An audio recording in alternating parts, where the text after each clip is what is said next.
This is a discussion I had with a YouTuber called Academic Agent a couple of weeks ago, at his invitation, in response to my criticism of a video he had posted. Here's a taste of it. Voicing my continued skepticism about the methods used to prove man-made climate change. As I said on Twitter, one reason for my skepticism is because the people who are loudest about it are also those who show themselves to be incredibly dishonest in practically every other walk of life. The proposition, even from followers and subscribers of mine, seems to be, yes, The Guardian are wrong about politics, economics, gender, race, statistics in general, science in general, and basically all other issues, but you really should trust them about climate change. Since our subsequent discussion is posted on his channel in its entirety, I'm going to cut the basic introductions at the beginning and skip to the first question and my answer to it. This will be just the first part. I hope to post the rest at a later date. But you can go to his channel if you want to see the whole thing. Let me see if I can open up my first question. This is actually a question that was sent to me by James Dellingpole, who writes for The Spectator and Breitbart, among other things. And yeah, doing well. He's I think fairly well known as a prominent climate change skeptic. And he asked this question. He said, does Pottola even understand the skeptical position? And if he does, what's his defense? So my basic answer to Dellingpole would be, what is the critic's position? Because the critic's position is different according to who you talk to. I mean, for example, you take the position, or at least you seem to agree with the position of Willie Soon, since you reprinted his graph in your video. And I'm not sure if you knew it was his graph, but it was a graph from his 2005 paper, showing that the sun is increasing in power. There's more heat, more solar output. Because the truth is that 2018, when you look at longer time frames, is not that much of an outlier. In fact, ice levels seem to rise and fall with the temperature of the sun. Funny that, isn't it? So question 2 is this: why does Arctic temperature, which is what all this recent fuss is about, correlate pretty much 1-to-1 with sun temperature? Now that's his position. He's a critic, or what you would call a skeptic. On the other hand, there are a lot of people like Anthony Watts, who runs Wattsupwtihthat, who says, no, the sun is decreasing. So what is the position? Some people say that CO2 has no effect on global temperature. Some say it has a small effect on global temperature. Some people like John Coleman say that CO2 is too small to be effective because it's only 0.03% and a teeny weeny amount. And yet someone like Christopher Monckton says that CO2 is plant food and it's absolutely essential for the planet and has a huge effect. So there's no skeptic position. I've read something called the Skeptic's Manual, and I also read Molyneux, or I saw Molyneux's video on the skeptic's position in 12 minutes. But that bears no relation to what a lot of skeptics out there are saying. This is why I say they're critics rather than skeptics. Just one thing. A lot of people in the chat are asking me to ask you to turn your camera off to improve your audio. Oh, okay, sure. So I'll show you that. Willie Soon thing, because I have that. Okay, this was on your video, and yes, you were using this as an example, as Willie Soon did, that Arctic temperatures are following solar output, or total solar irradiance. You can actually see the scale on the left-hand side is in watts per square meter, which is how TSI is standardly done. But he shows it increasing over the last 40 years very clearly. You can see, if you look at the timescale at the bottom, the last 40 years shows an increase. And yet, Anthony Watts, just about every other so-called skeptic or critic of climate science would say, no, that's wrong. It's been increasing and in fact, decreasing. And in fact, it has been decreasing. That's very clear because they can take measurements from satellites of the output of the sun directly, and it shows a very clear increase. Now, I'll give you another graph which shows that. First of all, here's the PMOD graph from the Max Planck Institute. I'll put that up on the screen. Okay, there it is. Okay. Now, this is the actual measurement of total solar irradiance. This is a satellite which measures the output of the sun. So you can see quite clearly from that it's going down. Now, this is not controversial. As I said, this is not just something that is a debate between scientists and critics. I'm going to show you another graph here. This is from Climate for You. And Climate for You is not by any means a site that is sympathetic towards the conclusions of many scientists. So I'll just bring that up for you. And again, now this is measuring something different. This is sunspot numbers. Sunspot numbers are very closely correlated with total solar irradiance. So this is why they're often used to show the amount of solar activity and the amount of sunlight that we're getting. Again, if you look back over the last 40 years since 1980, very, very obvious decline. I could show you the one from Wattsupwtihthat, but believe me, it's going to show you exactly the same thing. So here again, we have a problem in that Willie Soon is putting this information out. It's been picked up by people all over the internet, and it's passed around blogs and all sorts of other things, and people believe it. Now you put this on your website, and you presumably thought that this was a legitimate and authentic piece of information, but just, that's what I mean by tracking things down to their source. If you actually check the source of the information, you can discover where that comes from, and check the information to see if it's accurate, and it's not. So this is why people know, scientists say that the sun is not responsible for recent warming, because it's been decreasing at a time when global temperatures have been increasing. Now, you said in the video there's a one-to-one correlation, but clearly the correlation actually is negative. In other words, if there is any correlation at all, it is that as the sun gets cooler, the Arctic gets warmer. Now, that is obviously not the kind of correlation that makes any sense. So, well, I seem to remember that it wasn't a correlation between temperatures and the sun. It was a correlation between CO2. Wasn't it CO2 levels and what the sun has been doing? There were two things that you showed in that graph, and let me just get it up again, and I'll show you, because there were actually two graphs there. Right. You're looking at it now, right? Yep, I can see it. Okay. Now I'm just going to have to look at a bigger one so that I can see the scale on it. Now the one on the left is Willie Soon's graph from his 2005 paper showing total solar irradiance against Arctic temperatures.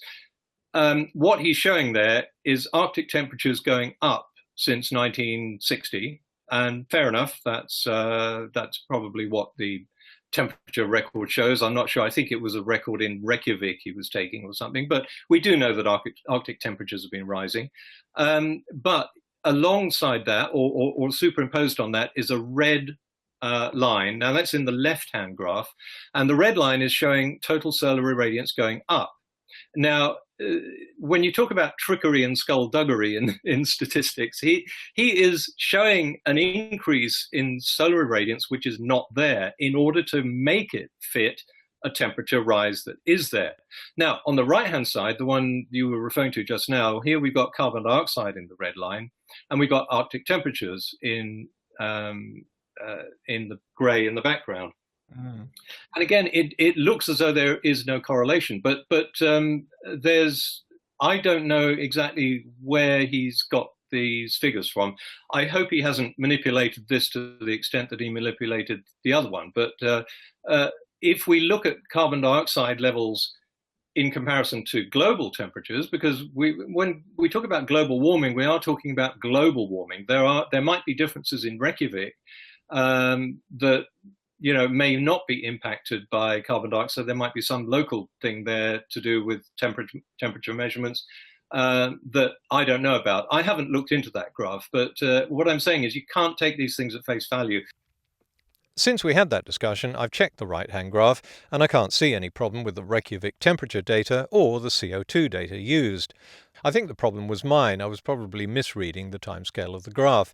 If you look at the period of warming since 1975, it in fact correlates very well with the steep rise in CO2, whereas of course there's no correlation at all between warming Reykjavik and a cooling sun, the complete opposite of what Willie Soon was claiming. I also checked this against the world temperature versus CO2 graphs of the same time period, and it matches pretty well. This graph is from the Stanford Solar Center. CO2 concentration is the blue line, which correlates well with the red line of global temperature, except for the period from around 1941 to 1975, when we had heavy aerosol pollution. The orange line, which is solar irradiance, only shows a correlation up to the late 1940s. You have to look into it. The first time I saw Willie Soon's graph on your video, yeah, I was impressed with it. I thought, wow, yeah, that does look as though it correlates. But as soon as I saw that that was total solar irradiance, I thought, no, there's something fishy going on there, because no one in the scientific community, even the measurements that are being taken directly of the sun, show that there's any kind of an increase. So I do have one question here, which is that, and again, this is more from the economics point of view. But one of the things that you're always taught to do when you're looking at things economically is not to look for a single. It's seldom the case that there's a single cause for any given historical phenomenon, and then to be skeptical of people who look for single causes. So could it not be, I mean, I'm just playing devil's advocate here a bit, could it not be that both the sun and CO2 play a role here, and that it could be, some of one and half a dozen of the other? Why would it not be that? Oh, okay, but the thing is, there are three main drivers of climate, and I'm talking about active drivers of climate. It's actually a rather complicated thing once you get into the passive drivers. But the active drivers of climate are the sun, carbon dioxide, and aerosols. And as a geologist, I mean, looking back over 500 million years, these are the things that have basically set the global temperature. And they're no different today than they were then. And whenever people talk about, humans are causing this, I say, no, humans are not causing it. Humans have been on this planet for 150,000 years, and we haven't disrupted the climate. It's carbon dioxide. And once you understand it's not humans, it's carbon dioxide that does it, then everything else falls into place, because you can see the correlation throughout geological history. So yeah, the sun and carbon dioxide together are the influences. Now, in the short term, we're talking about decades and perhaps 100, 200 years, which may sound long term, but it's actually, let's say, medium term, because in geological time, that's the blink of an eye. The sun, since it has been declining in solar power, in solar output, or TSI, total solar irradiance, whatever measure you want to make of it, would actually have a cooling effect. Now, I don't think anybody would deny it. I hear a lot of critics, the so-called skeptics, who say, it's the sun, stupid. The sun controls the climate. Well, if the sun controls the climate, how come the climate hasn't been cooling for the last 40 years when solar activity has been going down? In fact, the sun is having a downward impact on temperatures. It's called a forcing, and it's like a tug of war. It doesn't mean that the Earth is getting cooler. Clearly it's not, unless you want to argue about that. But clearly the Earth is warming up. But if the sun is getting cooler and trying to depress global temperatures, as it has been for the last 40 years, something else must be pushing them up. Now, that's not the reason why they know it's CO2. I mean, this theory that CO2 affects global temperature has been around since 1896. It's not new. It's not the least bit controversial in the scientific community. So that's not the reason they know, but it just is so consistent with the theory. And that's what scientists always look for, is consistency. That if these are the three main drivers of climate, then there should be a consistency of when they are in this tug of war, one against the other, that the temperature should be responding to that tug of war. And it is. Now, when you talk about economics, I'm with you. Boy, there are so many different things. I mean, I was laughing when Donald Trump couldn't understand why there was such good news in the United States and the stock market went down. Well, I can explain to him why the stock market goes down when there's good news, and I'm sure that you can as well. It's not rocket science. It's been going on for a long time, and I'm heavily invested in the stock market, so I do understand how economics works. Trying to get a handle on which stocks are going up and which stocks are going down, how the economy is going to go, is an incredibly difficult thing. And I think you'd probably agree with this, partly because you're trying to read human emotions. And to a certain extent, human emotions are predictable. The way that humans are going to behave is predictable. But have you've seen these experiments they do with bubbles, where people know that a bubble is going to happen. You know the experiments I'm talking about. Yep. And they know the bubble's going to happen. They're on computer screens and they're buying and they're buying and they're buying.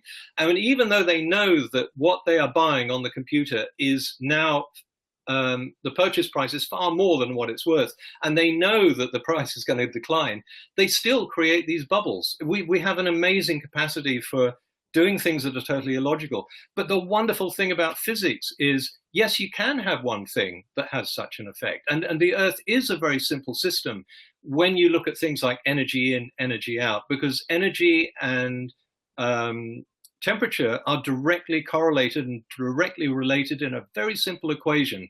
And I've seen economic equations that I can't get my head around. I mean, some of these equations in economics, even if they work, are so complicated, you need a computer in order to work them. So I think you can't really compare the two. And I do get what you're saying about economics. There are so many variables. It's such a chaotic thing. And climate is very similar to that. It's very chaotic, but global temperature is not. Global temperature is actually fairly simple. I did want to ask my second question on this, which is that if it's such a clear-cut thing, why do you think that skepticism persists, despite what you present as overwhelming evidence in your videos? And I mean, if this is, why is there still a debate about this? I mean, you mentioned... Well, actually, in the scientific community, there's no debate at all. There hasn't been really a debate about this since the 1970s or 80s, and even before that. I mean, the whole point of the whole idea of CO2 changing temperatures has never been a controversial one. It's always been accepted, and no one ever thought it was anything untoward. You've got papers going back to the 1930s, 1950s, 1960s, all very clearly showing that carbon dioxide is a major driver of climate. So that's not a controversial thing. The question is, why don't the general public accept this? Why don't newspaper proprietors and television commentators and people who are not well versed in science, why don't politicians and lobbyists accept it?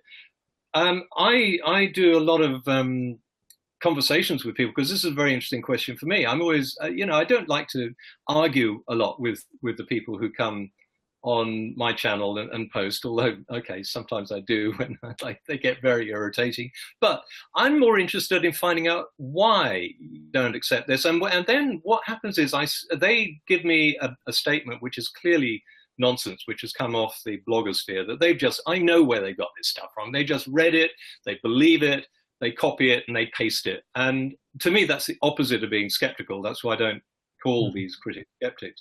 But I then show them, actually, this information is wrong, just as I've just shown you with the Willie Soon graph. And I'm showing you the actual measurements of the sun show it's been decreasing instead of increasing. Now, you would have thought that any rational human being seeing that and seeing the evidence and seeing the measurements and even seeing other skeptics who agree with that, other critics who agree, would say, oh, you're right. But they don't. They double down on it, and they insist that they just change the subject, or they run away, they don't come back. It's very rare that I'll get someone saying, oh, thanks for explaining that to me. Now I get it. I didn't realize I had been misled by this blog. They still have this absolute faith that whatever blog they've attached themselves to must be telling them the truth. There's a kind of an echo chamber. And to be honest, I think this has happened since the rise of the internet, because I've been in this the science business for a long time, and I've been reporting on climate change since the 1980s for New Scientist and others. And I don't remember this this kind of criticism of the scientific community.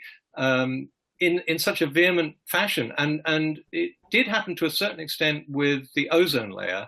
And I remember Paul Harvey criticizing it and Rush Limbaugh criticizing it. But despite the fact they had an audience, there was no echo chamber as there is now.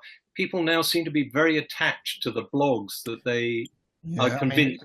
I think a lot of that stuff could be easily be explained through what I'd call confirmation bias and heuristics. You know, the Daniel Kahneman stuff. We can explain a lot of that.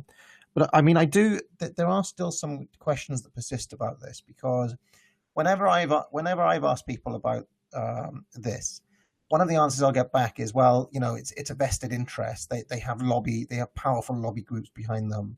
But if you actually listen to Delling-Pole and friends, they all present themselves more as victims, as people who have been hounded out and shut down and treated as pariahs, and who have in many cases lost prestige or lost jobs or lost money as a result of it, and yet they still persist. Whereas if you look at the incentives on the other side, the people who push these things through their research, they get rewarded with grants, with government funding, with you know, they have, in many cases, these days they have big business behind them.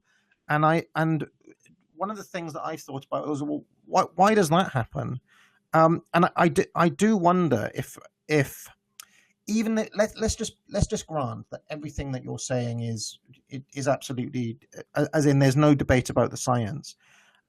Can you still understand people who may be skeptical of the political ends being pushed? Because one thing that does come with climate change is an agenda that says, well, basically the only people who can sort this out are the government. The solutions have to be pushed from the top down. Okay, hang on. Sorry, there's too many things we're dealing with here. Let's deal with one. Sure. I know, I'm very familiar with these arguments, by the way, and they really astonish me. I wanted to go back to the first one, and I should have been taking notes, and I can't remember now what the first. But let's start with the grants. Now, having grants to do research is basically how scientists do things.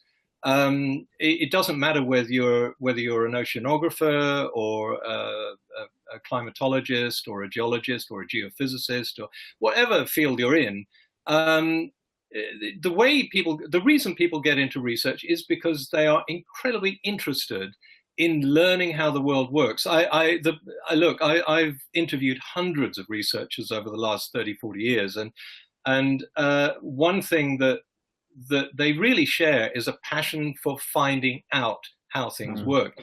And let's face it, that's not just a nerdy thing that interests them, but if they want to get anywhere in life, if they want to win a Nobel Prize, the way you do that in science is by showing something that nobody else has discovered.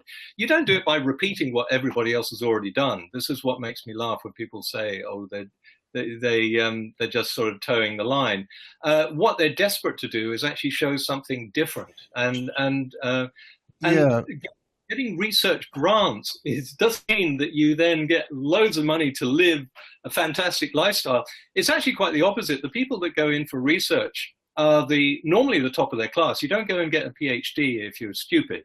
And you work in the field of academia, so you know that. Mm-hmm. These are the brightest and the best who normally get PhDs, go on to universities to teach, and primarily to do the research. That's why they take these positions. But, I mean, what I'm referring to here is, I mean, some of the stories that you'll hear is that, I don't know, somebody wants to do research on squirrels, okay, I don't know. I know what you're going to tell me, and they relate to climate change, and therefore they can get their money. Exactly. Okay.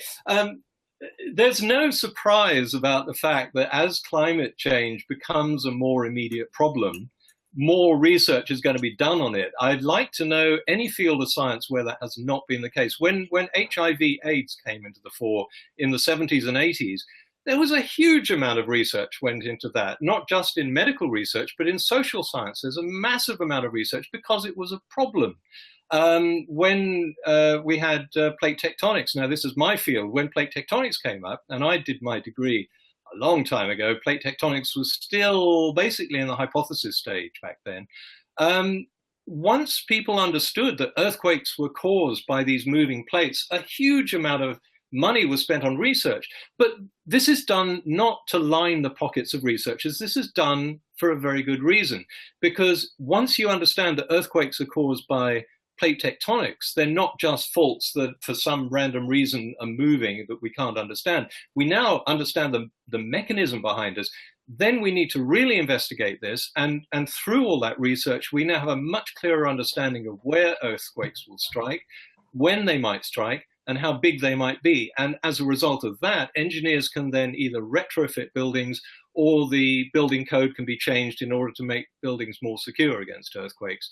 So yeah, a huge amount of research goes in every time we identify a problem. I'm not sure why that is a mystery, or why that means that the research must be bad. I think what people think is that because these guys, and by the way, squirrels and global warming, I don't know if that's ever a thing, but it's possible. But it doesn't mean that you then fake your results, and you have to say that there's global warming by faking results. That would be the end of a career. So any scientist who has decided to go into the field of research instead of into the very lucrative field of lobbying for companies or working for a corporation in doing commercial research, they would have absolutely no interest in faking results, and even less interest in having that fakery discovered and being stripped of their careers and their reputations. It does happen occasionally, but the thing is, just saying that as a matter of principle, because they're getting grant money, they must be faking their results is a bit of a stretch. I think I would like to see evidence of someone faking results rather than just insinuation. I'm going to have to leave it there because this file is getting too big. As I said, you can see the rest of the discussion on Academic Agent's channel, and maybe I'll upload the rest when I have more time.